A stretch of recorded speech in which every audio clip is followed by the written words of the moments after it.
Hello everyone, so I'm bringing today's Think on These Things. I'm just going to share something that God's been just been talking to me about over the last few weeks.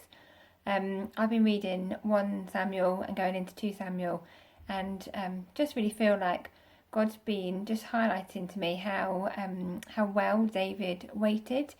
I've never really thought of him as somebody who had to wait, but obviously he went from being anointed king and then had to wait for what was probably almost 20 years, maybe more, for him to be king.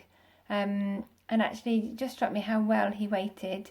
And there were kind of 2 main things, I guess, in his waiting. That one, that he waited in God's timing, and the second thing was that he really waited with God.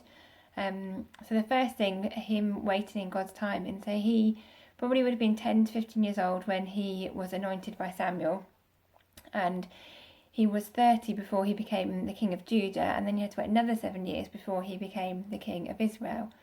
And in that time, he didn't seem to rush the process or take for granted the fact that he was going to be king, something to kind of to live on or live off. He went into service. He was played the harp for King Saul, and before he then was he went and defeated Goliath. And in that time, he didn't sort of say, "Oh, I'm going to be king. Isn't this amazing?" He just waited for it, and he was willing to do those the kind of least jobs. And it suggests that Saul didn't even know who he was when he was playing the harp. He wasn't there because of what was going to happen. He was there just because he could play the harp, and Saul needed that. And as I read 1 Samuel, so got to 1 Samuel 24, it tells us how when David was running away from Saul and having to hide in caves and just to run for his life, really, he had the opportunity to kill Saul, and yet he didn't take it. And he felt really strongly that it was really important that he didn't, that Saul was God's anointed for that time, and that it was up to God, and it was God's time for when he would be king.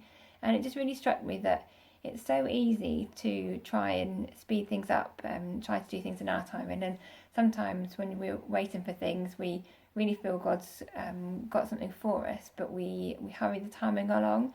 And so I just really encourage you, if you're waiting for something, just to have that patience to wait on God's timing, and actually in it being God's timing, then God gets the glory for it as well. When we try and push things and do things in our own time, then often we end up getting the glory, and well done us, aren't we great? But actually by waiting on God's timing, he gets the glory because it's because of him that those things have happened. So that's the first thing. The second thing was really struck how he waited with God, that in that time, after he was anointed, it says that he was filled with God's Spirit. And only a couple of chapters later, he then goes and defeats this giant. As a boy, that must have been incredible to see, and it just shows the incredible faith that he had as a boy. But that faith grew, and he would have needed that faith. And if you read the Psalms, there's so many songs of David in there where he's just crying out to God, just in confusion or in anger or in fear, or also in celebration, and just really singing to God and praising him for who he is and what he's done in his life. And it really shows just how he used that time just to get to know God, and he trusted in God. And in 1 Samuel 23, it shows how David inquired of the Lord before he went to take on a battle. He really sought God as to what should happen, as to how it should happen, and he listened to God as well, and then acted on that. And then again in the chapter, he does exactly the same thing. And just in this time of waiting, he gets to learn about God. He gets to have a great relationship with God, so much so that today I was reading 2 Samuel 7, and there God makes a covenant with him and saying that he's going to have a lasting dynasty. And I'm just really struck by David's response. It was just a response of real humility. He really praised God, and it was a real sense of just him glorifying God and praising God in it. And I guess that's because of all that he'd seen God do over the years. And so I just encourage you, if you're in a time of waiting, and I guess there's something that we all are waiting for life to return to some kind of normality, waiting for the lockdown to be over. just to use the time to wait on God and just to rest in Him.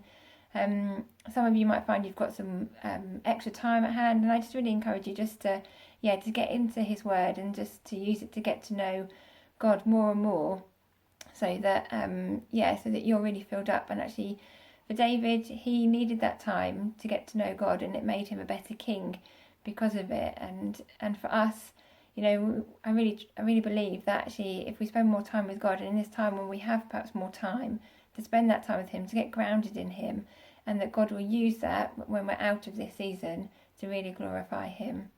So I hope that helps you. I hope that's encouraged you. And hopefully we'll be back together, and hopefully be able to see you all soon. Bye.